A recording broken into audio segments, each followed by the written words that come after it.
শিবিরের প্রার্থী সাদিক কায়েম এবং এস এম ফরহাদের যে ব্যালট আগে রেডি করে রাখা, সেটি একজন সাধারণ শিক্ষার্থীর মাধ্যমে ধরা পড়েছে একটি কেন্দ্রে, এবং সেটি প্রতিবাদের মুখে সেই পোলিং কর্মকর্তাকে প্রত্যাহার করা হয়েছে। তাদের রাজনৈতিক ইতিহাসে অপকৌশল রয়েছে এবং সেই অপকৌশলের প্রয়োগ তারা এখানে করছে। ওনাদের অপরাধকে, ওনাদের অপচেষ্টাকে, অপকৌশলকে ঢেকে অন্য কিছুকে সামনে আনার জন্য ইন্টেনশনালি বক্তব্য দিচ্ছেন বলে আমার কাছে মনে হচ্ছে। শিবির যে অভিযোগ দিচ্ছে এটি শুধুমাত্র সিম্পেথি পাওয়ার জন্য এবং আবিদকে আপনার বিপর্যস্ত করার জন্য একটি অপকৌশল বলে মনে করছি। কারণ যেটি বলেছে যে ভিপি প্রার্থী ঢুকতে পারবে না, এটি ওনারা হয়তো বা আচরণবিধিটা স্পষ্ট করে পড়েননি, অথবা না পড়েও না জানার ভান করে একটি প্রোপাগান্ডা ছড়াচ্ছেন বলে আমার কাছে মনে হচ্ছে। কারণ ভিপি প্রার্থী সে রিটার্নিং কর্মকর্তা বা ওই সংশ্লিষ্ট যারা কেন্দ্রে আছেন তাদের সাথে কথা বলে সে যেতে পারবে। এটি আপনি অন্যান্য নির্বাচনও প্রার্থী যেতে পারে, এটা খুবই স্বাভাবিক বিষয়।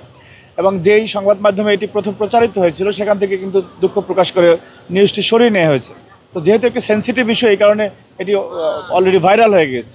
কিন্তু আবিদ এখানে কোনো ধরনের ভুল করেনি, এটি ইচ্ছাকৃতভাবে শিবিরের পক্ষ থেকে ছড়ানো হয়েছে। পাশাপাশি আমরা যেটা দেখতে পেয়েছি যে উল্টো শিবিরের প্রার্থী সাদিক কায়েম এবং এস এম ফরহাদের যে ভোট দিয়ে তারপরে আপনি ব্যালট আগে রেডি করে রাখা, সেটি একজন সাধারণ শিক্ষার্থীর মাধ্যমে ধরা পড়েছে একটি কেন্দ্রে, এবং সেটি প্রতিবাদের মুখে সেই পোলিং কর্মকর্তাকে প্রত্যাহার করা হয়েছে।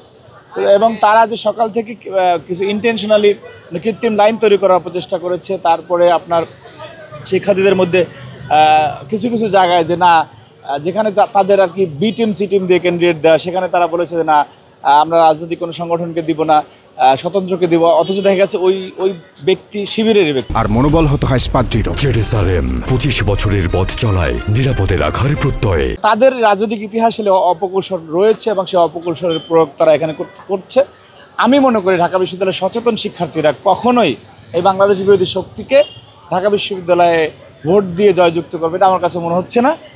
আমি মনে করি যে বিশ্ববিদ্যালয়ে যারা 5ই আগস্ট পরবর্তী সময় শিক্ষার্থীদের সেন্টিমেন্টকে ধারণ করে এবং 5ই আগস্টের আগে ফ্যাসিবাদ বিরোধী আন্দোলনে অন্যায়কে অন্যায় বলেছে, সাদাকে সাদা, কালোকে কালো বলেছে এবং অসীম সাহস নিয়ে আপোষহীনভাবে রাজপথে ছিল, যারা কখনোই খুনি হাসিনার সাথে আপোষ করেনি, অন্যায়ের সাথে আপোষ করেনি, সেই জাতীয়তাবাদী ছাত্রদলের প্যানেলকে ঢাকা বিশ্ববিদ্যালয়ের শিক্ষার্থীরা বেছে নেবে এবং 90-এর আরেকটি পুনরাবৃত্তি ঢাকা বিশ্ববিদ্যালয়ে রাখিত হচ্ছে বলে আমরা মনে করছি। একেবারেই মিথ্যা, বানোয়াট বা বিভ্রান্তিকর। যেহেতু ওনারা একটি নির্বাচন করতেছেন, ওনারা একটি কথা বললে সেটি মিডিয়া সাথে সাথে নিউজ করে দেয়, তারপরে যদি আপনি দুঃখ প্রকাশ করে সেই নিউজটি সরিয়ে নেয়, তো ভুল তথ্যটি তো ছড়িয়ে গেল। সো এটা একটি অপকৌশলের অংশ বলে মনে করছি।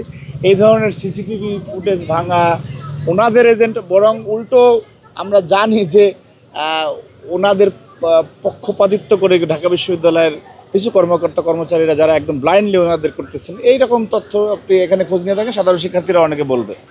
কিন্তু উল্টো ওনারা যে অভিযোগটি করছেন সেটি ওনাদের অপরাধকে, ওনাদের অপচেষ্টাকে, অপকৌশলকে ঢেকে অন্য কিছুকে সামনে আনার জন্য ইন্টেনশনালি বক্তব্য দিচ্ছেন বলে আমার কাছে মনে হচ্ছে। আদৌ এই সমস্ত অভিযোগের কোনো সত্যতা নেই।